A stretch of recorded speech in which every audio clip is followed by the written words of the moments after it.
Assalamualaikum warahmatullahi wabarakatuh.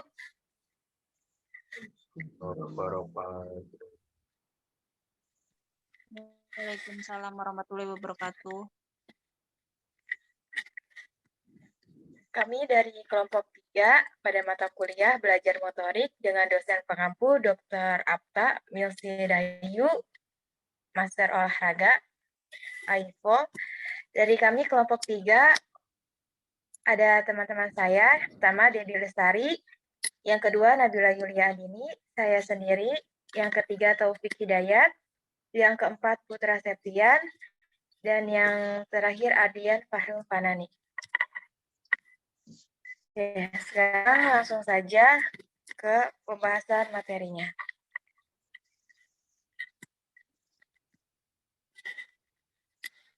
Oke, pada materi kali ini kami akan membawakan tentang kemampuan pengolahan dan penerimaan informasi serta pengambilan keputusan pada sistem motorik. Yang pertama, kemampuan pengolahan dan penerimaan informasi fase belajar motorik tingkat pertama. Dalam pelaksanaan aksi-aksi motorik atau gerakan-gerakan olahraga, ada 5 indera penerima informasi, yaitu visual atau penglihatan, akustik atau pendengaran, taktil atau kulit, kinestetik atau otot, dan vertibular atau alat keseimbangan yang terdapat pada bagian dalam telinga. Selanjutnya yaitu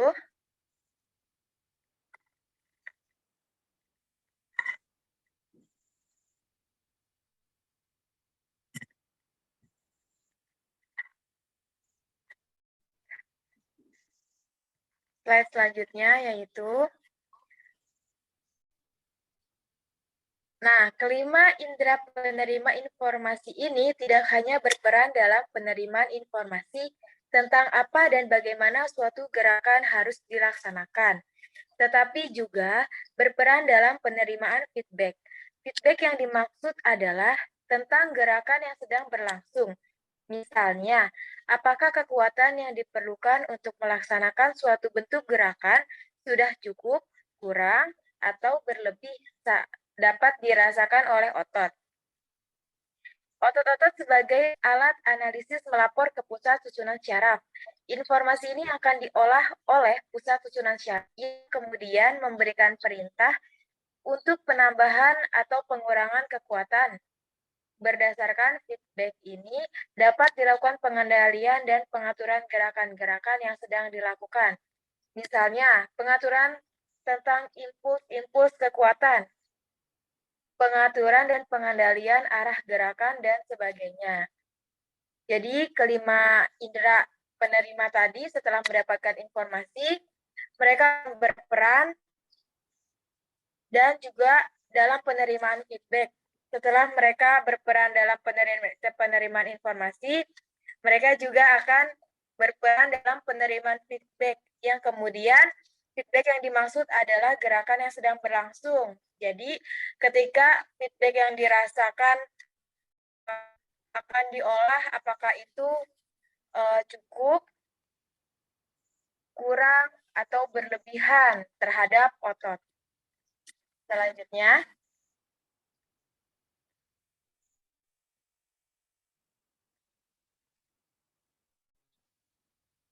pada fase belajar tingkat pertama ini, alat analisis yang sangat dominan dalam penerimaan informasi adalah mata. Adapun alat analisis informasi yang lain belum berperan dengan baik.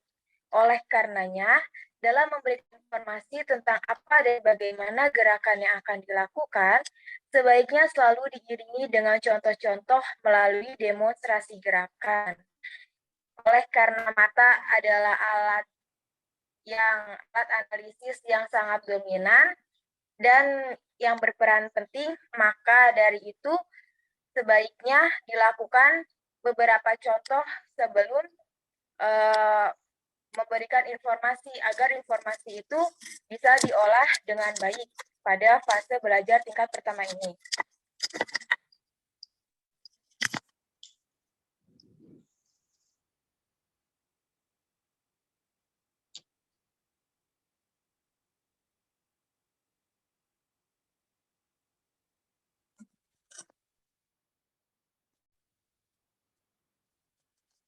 Oke.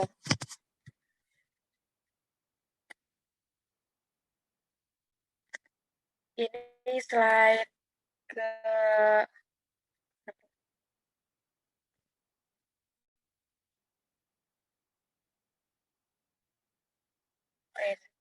pemberian informasi tentang bentuk-bentuk gerakan yang akan dilakukan dengan segala aspeknya belum banyak membantu peserta didik. Hal ini disebabkan karena pemberian informasi secara verbal bagi individu yang berada di fase belajar tingkat pertama merupakan sesuatu yang abstrak. Adapun mereka belum memiliki pengalaman gerakan, oleh karenanya merupakan sesuatu yang sangat membantu peserta didik bila guru menerangkan bentuk-bentuk gerakan yang akan dilakukan, tidak hanya secara verbal, tetapi juga diiringi dengan demonstrasi bentuk gerakan yang akan dilakukan. Jadi sebaiknya guru menerangkan bukan hanya dalam bentuk perintah verbal perkataan, tapi juga bentuk perbuatan, yaitu berupa bentuk-bentuk gerakan yang akan dilakukan ketika akan mempraktekkan suatu gerakan olahraga. Selanjutnya akan disampaikan oleh teman saya, yaitu Debbie. Kepada Debbie, dipersilahkan.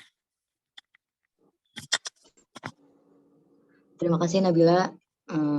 Saya lanjutkan ya.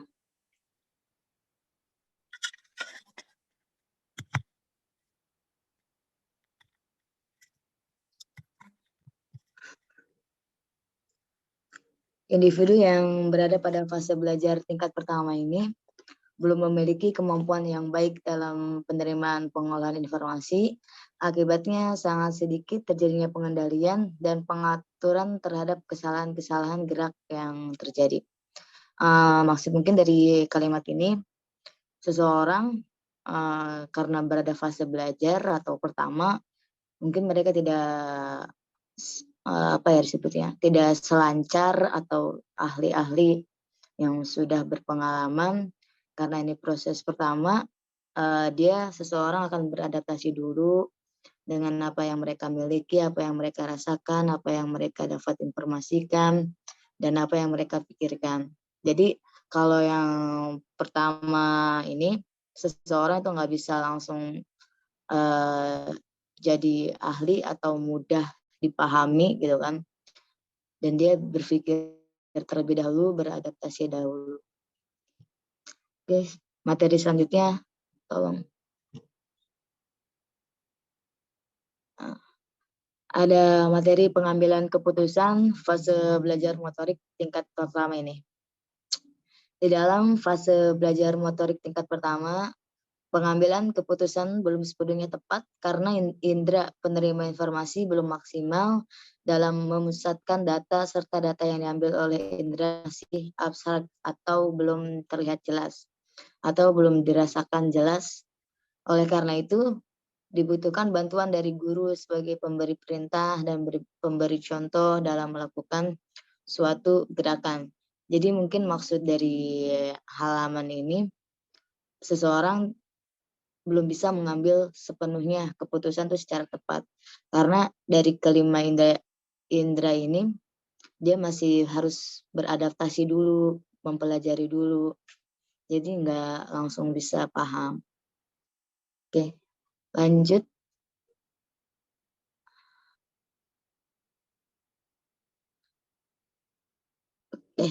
Di sini ada kemampuan pengolahan dan penerimaan informasi fase belajar motorik di tingkat kedua. Di dalam belajar motorik itu ada 5 penerima indera informasi, seperti di awal yang tadi Mbak Nabila jelaskan, bahwa 5 indera ini termasuk mata, visual analysator atau kulit, tacular analysator, ada otot-otot, ada telinga, dan alat keseimbangan yang terletak pada bagian dalam telinga. Nah, mata ini bisa dibilang berfungsi menerima informasi sebagai kita alat untuk melihat informasi yang kita dapatkan dari orang lain. Di bagian kulit ini kita bisa menerima informasi dengan cara kita meraba suatu benda atau menyentuh benda. Nah, kita bisa mendapatkan informasi itu dengan cara dirasakan dari hasil sentuhannya itu. Kemudian ada otot-otot. Nah, otot-otot di sini berfungsi menerima informasi dengan adanya tekanan atau sesuatu benda satuannya berat yang kita rasakan atau yang kita lakukan, apakah benda itu berat atau tidak. Apabila benda itu berat dan otot kita bisa sanggup mengangkat benda itu atau tidak gitu. Maksudnya otot ini tuh dia kuat nggak sih angkat benda itu. Kemudian ada telinga. Telinga di sini berfungsi untuk mendengar, kita mendengarkan informasi yang kita dapatkan dari orang lain maupun dari media-media sumber internet, gadget, koran, ataupun sumber lain. Dan yang terakhir ada alat keseimbangan yang terletak pada bagian di dalam telinga. Maksud di sini tuh alat keseimbangan itu dia berfungsinya misal seperti kita menaik eskalator atau mengendarai.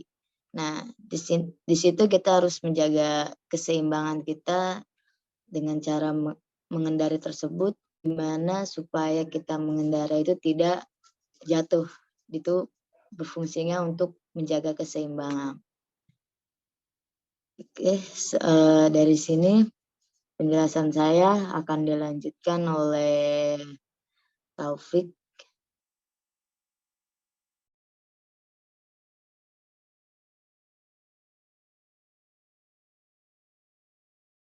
Ya baik, terima kasih waktunya dari Pak Devi. Ini saya akan melanjutkan materinya.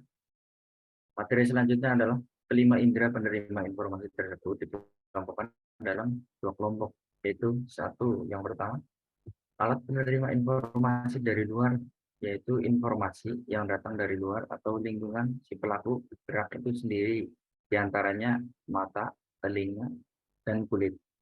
Di sini informasi untuk yang dari luar utamanya itu akan belum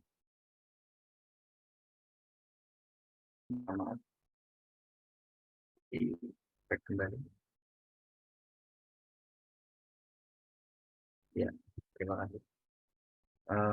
Saya ulang, alat penerima informasi dari luar yaitu informasi yang datang dari luar atau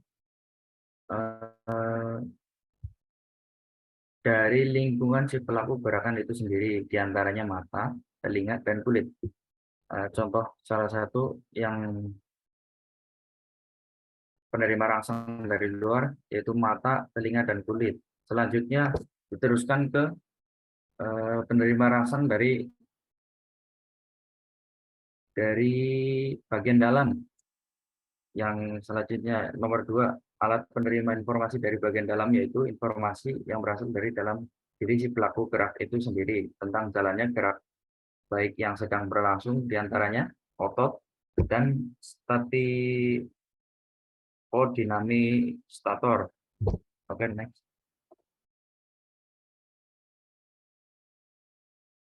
Lanjut.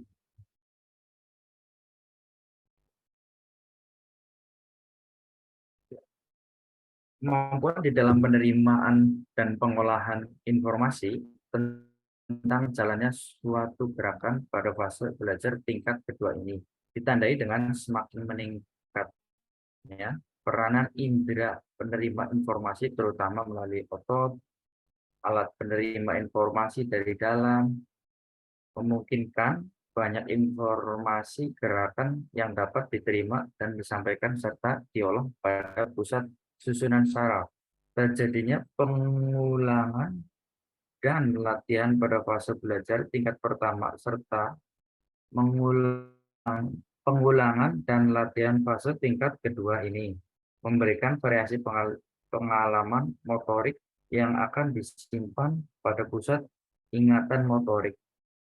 Di sini sudah jelas bahwa informasi-informasi utamanya dari luar yaitu akan diterima oleh contohnya tadi mata, telinga, dan kulit Terus untuk yang dari dalamnya, di sini informasi tersebut ada dituliskan oleh penerima informasi dari dalam, yaitu mungkin terutamanya auto juga itu. Lanjut.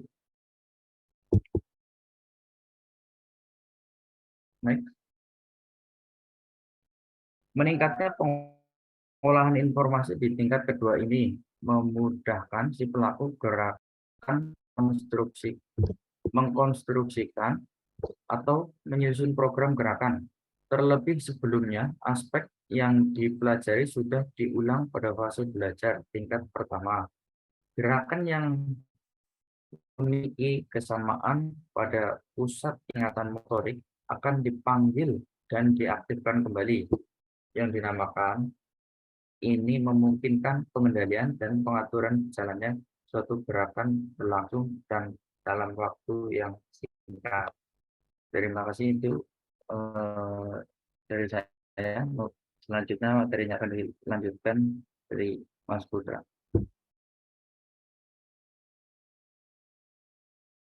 Next.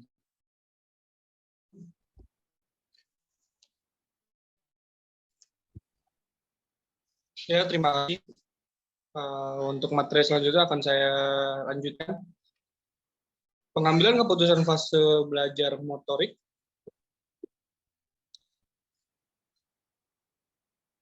Tingkat kedua.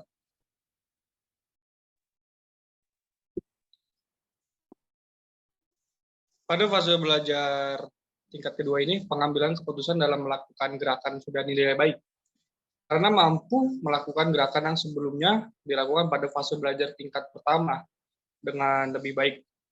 Hal yang harus dilakukan guru jasmani dalam hal ini adalah melakukan analisis kesalahan-kesalahan gerakan yang terjadi pada setiap fase gerakan, sehingga peserta didik akan selalu melakukan pengendalian dan pengaturan kembali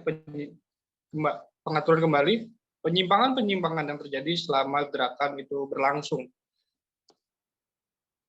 Seperti halnya kayak kita sedang melakukan pembelajaran senam, maka guru-guru jasmani akan mengoreksi kembali gerakan-gerakan yang menyimpang atau yang salah. Seperti itu contohnya. Oke, kita next aja ke materi selanjutnya.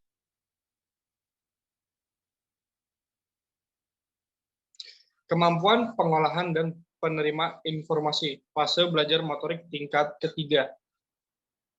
Ciri-ciri khusus kemampuan penerimaan dan pengolahan informasi individu yang berada pada fase belajar tingkat ketiga adalah semakin meningkatnya peran dan fungsi analisator, informasi kinestetik atau otot. Ciri-ciri lain dari kemampuan penerimaan dan pengolahan informasi fase belajar tingkat ketiga ditandai dengan semakin meningkatnya peran dan fungsi serta kepekaan alat-alat analisator yang seperti mata, kulit, telinga, atau statikodinamisator. Maka individu yang berada fase ini dapat menerima umpan balik secara lebih banyak dan rinci tentang jalannya suatu gerakan balik yang sedang berlangsung maupun yang baru dilaksanakan. Oke, next ke materi berikutnya. Untuk materi yang berikutnya, pengembalian keputusan fase belajar motorik tingkat ketiga. Individu yang berada pada fase belajar tingkat ketiga dapat mengetahui dengan cepat dan tepat perubahan-perubahan yang terjadi yang berhubungan dengan pemberian impuls tenaga kepada otot-otot yang membutuhkan. Contohnya perenang yang berada pada fase belajar tingkat ketiga mengetahui dan merasakan terjadinya perubahan kecepatan walau tidak melihat alat pengukur. Seperti halnya perenang yang benar-benar baru belajar, mereka akan merasakan bagaimana cara menyimbangkan badannya, cara menenangkan otot-ototnya, dan mengendalikan semua gerakan tubuhnya agar dapat mengambang pada kolam renang. Ketika mereka sudah bisa menguasai itu semua, menguasai gerakan dasar, mereka akan bergerak. Seiring berjalannya mereka belajar, mereka akan merasakan kecepatan yang tidak dirasakan secara langsung. Seperti hari pertama mungkin dia berenang dengan agak sedikit lambat, hari kedua mereka merasakan adanya kecepatan yang baru atau lebih cepat sedikit. Dan hari ketiga, contohnya seperti sprint. Mereka akan memaksakan diri mereka, memaksakan tenaga mereka untuk mencapai kecepatan yang menurut mereka badan atau tubuh mereka itu maksimal dalam kecepatan tersebut. Seperti itu yang dari saya.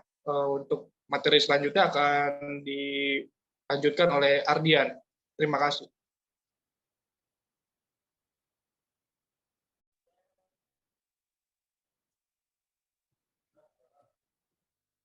Ya, selanjutnya dari saya, ini materi terakhir, yaitu pengambilan keputusan fase belajar motorik tingkat ketiga. Pengaturan kecepatan berhubungan erat dengan pengaturan dan pengendalian impuls tenaga kepada otot-otot yang membutuhkan. Kemampuan tersebut dimiliki oleh seseorang yang memiliki kepekaan analisator kinestik yang cukup tinggi. Yuk, lanjut.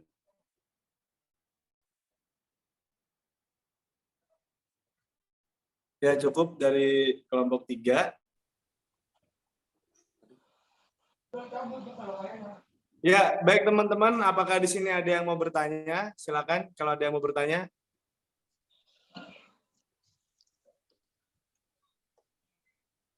Moderator, saya Halo, izin bertanya. Waalaikumsalam.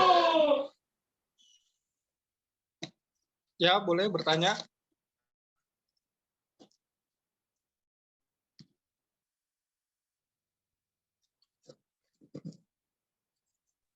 Boleh tadi dari Kak Erin dulu. Kepada Kak Erin, dipersilahkan. Ya, halo, Assalamualaikum. Perkenalkan, nama saya Erin Desyaningrum.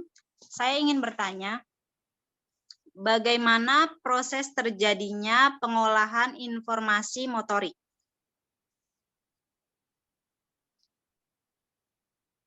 Itu saja yang ingin saya tanyakan. Terima kasih. Wassalamualaikum warahmatullahi wabarakatuh. Waalaikumsalam warahmatullahi wabarakatuh. Waalaikumsalam warahmatullahi wabarakatuh. Mohon izin buat teman-teman semuanya. Pertanyaan dari Mbak Erin mungkin saya akan jawab ya, tentang bagaimana cara, maksudnya bagaimana pengolahan penerimaan informasi. Menurut pendapat saya, menurut apa yang telah saya pelajari, bahwasannya penerimaan informasi bisa dilihat dari beberapa faktor, termasuk dari kita dilihat dari dengan cara visual atau penglihatan, di mana mata ini, mata setiap individu, setiap orang bisa mendapatkan informasi dengan cara melihat apa yang disampaikan oleh orang lain, apa yang disampaikan oleh guru kita, dosen kita, atau sumber-sumber media, internet atau berita TV. Itu bisa juga dari faktor pengolahan informasi melalui visual atau penglihatan. Kemudian adanya pendengaran. Di bagian pendengaran ini maksudnya kita bisa menerima informasi itu dengan cara mendengar dari apa orang yang telah disampaikan ataupun media-media internet, berita yang kita dengarkan, sehingga kita mendapatkan informasi yang telah mereka jelaskan. Yang ketiga itu adanya indera pendengaran atau mohon maaf salah, adanya otot-otot dalam tubuh kita, setiap manusia ataupun hewan. Yang terutama ini adalah di bagian manusia. Di bagian otot ini kita bisa mendapatkan informasinya dengan cara apabila kita sedang mendapatkan suatu tekanan atau berat suatu benda, ketika kita akan mengangkatnya benda itu, apakah kita kuat atau sanggup mengangkat benda tersebut. Yang keempat, adanya sentuhan kulit, disebut kulit. Kulit ini kita bisa mendapatkan informasinya dengan cara menyentuh atau meraba suatu benda. Informasi itu kita bisa dirasakan apakah benda tersebut kasar atau lembut. Dan yang terakhir adanya keseimbangan.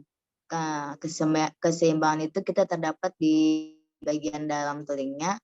Nah, cara penerimaan informasinya, contohnya ketika kita akan mengendarai suatu benda, termasuk misal sepeda, ketika kita sedang mengendarai sepeda itu, kita menjaga keseimbangan dan kita tuh harus jaga keseimbangan gimana caranya supaya kita tidak jatuh dari sepeda tersebut. Mungkin ini saja yang bisa saya jawab. Apabila masih ada yang belum dipahami, silakan ditanyakan kembali.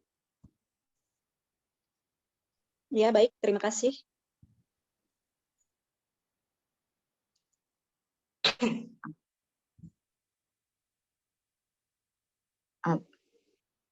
Berarti udah paham ya Mbak Erin untuk pertanyaannya? Iya, akan saya coba untuk pahami ya Mbak Debbie. Terima kasih untuk jawabannya.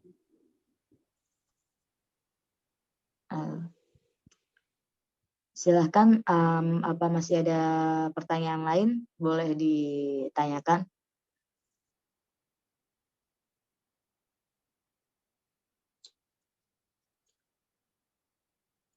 Assalamualaikum warahmatullahi wabarakatuh. Maaf moderator, saya izin bertanya. Silakan, Mbak. Bagaimana peran guru dalam mengembangkan aspek fisik motorik anak usia dini?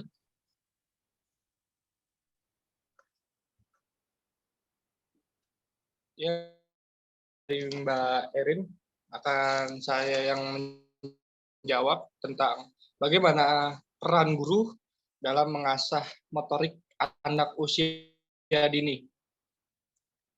Untuk anak usia dini itu banyak ya variasi umurnya. Kalau kita bicara dengan usia dini itu dari balita sampai dengan umur 10 tahun. Motorik juga dibagi dua jenis, dari motorik halus dan motorik kasar. Kalau kita bicara tentang motorik pada anak usia dini, motorik kasar itu lebih ke otot berat, seperti lompat, berlari, atau mengangkat beban. Bukan beban keluarga ya, bukan beban berat. Atau motorik halus seperti berkedip, menggaruk, menggunting, atau melipat yang tanpa mengeluarkan tenaga yang lebih ekstra. Di situ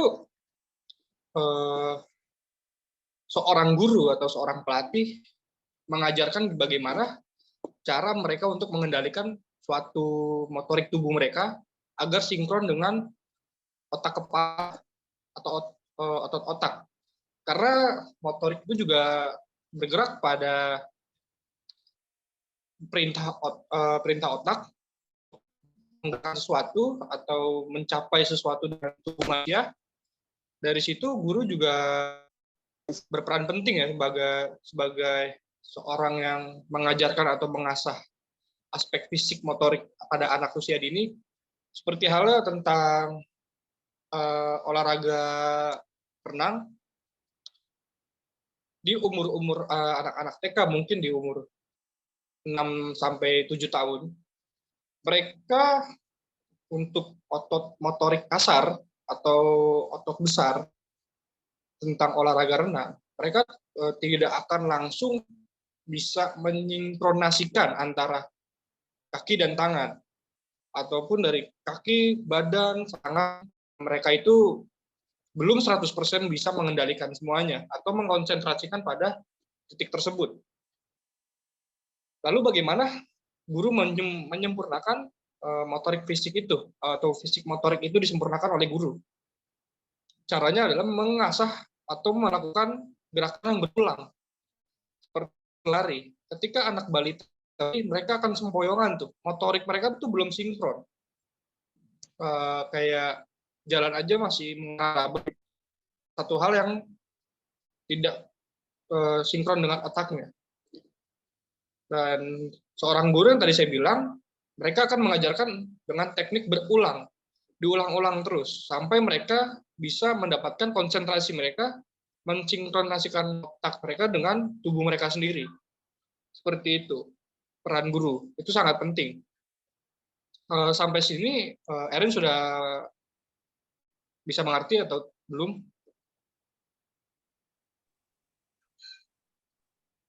Maaf, itu yang bertanya Mbak Anti ya. Oh, Mbak Anti ya? Maaf. Mbak Anti udah sampai sini udah mengerti atau masih kurang jelas? Boleh dilanjutkan pertanyaannya?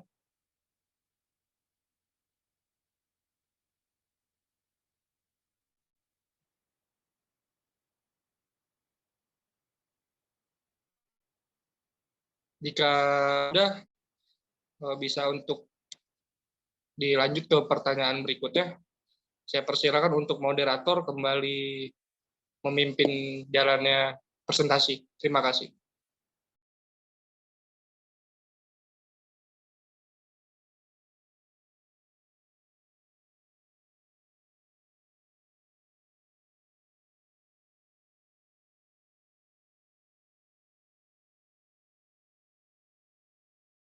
Maaf, saya izin bertanya lagi boleh?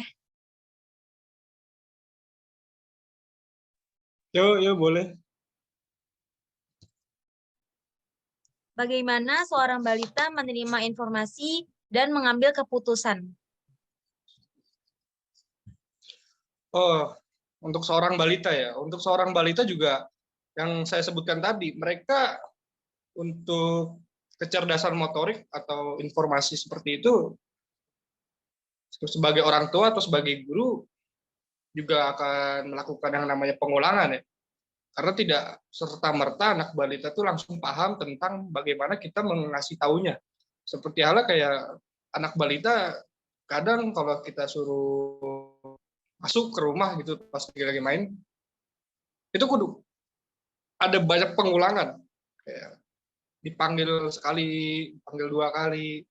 Jadi sistem informasi itu kadang itu tidak langsung masuk kepada seorang balita. Seperti itu.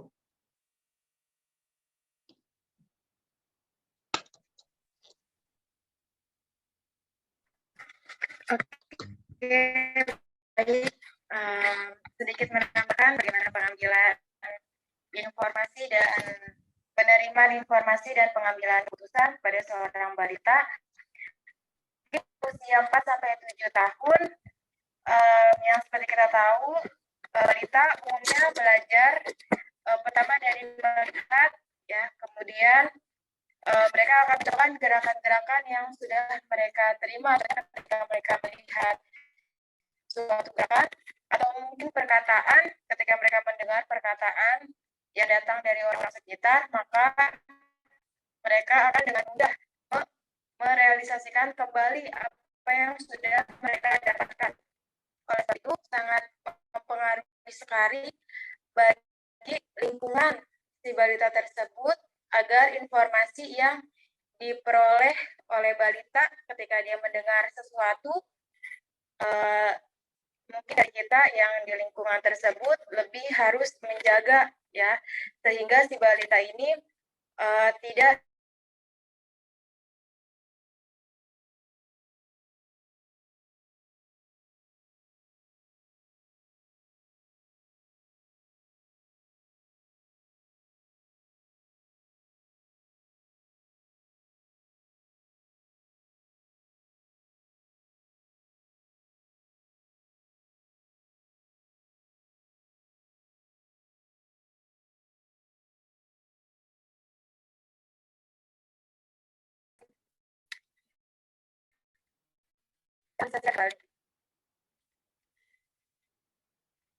merealisasikan kembali apa yang dia sudah terima lewat mata, lewat telinga, lewat juga kulit dan otot-otot dan sebagainya. Seperti yang tadi sudah dijelaskan bahwa misalnya kita seorang balita sudah diterjunkan ke dunia olahraga dari kecil, maka potensi dia untuk jadi atlet yang bagus ke depannya itu memiliki peluang yang sangat besar. Adapun kalau dalam sekolah ya, ketika anak itu diajarkan, sudah dikenalkan pelajaran ya, nanti mungkin ketika mereka sudah dewasa mereka akan mengerti karena dari sudah kan materi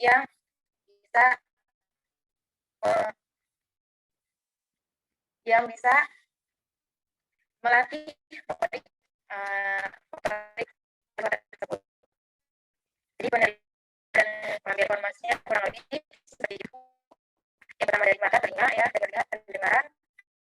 Kemudian juga kalau dia ingin terjun ke olahraga, aktif dari kecil ototnya angkat dan biasa ototnya nanti akan realisasikan kembali. Namun sekali lagi untuk pengambilan keputusan seorang pemerintah itu bisa mengolah atau menyelesaikan dari informasi tersebut. Itu saja yang dapat kami sampaikan untuk sesi tanya jawabnya pada kesempatan kali ini. Semoga apa yang kami sampaikan dapat bermanfaat. Kurang lebihnya kami mohon maaf.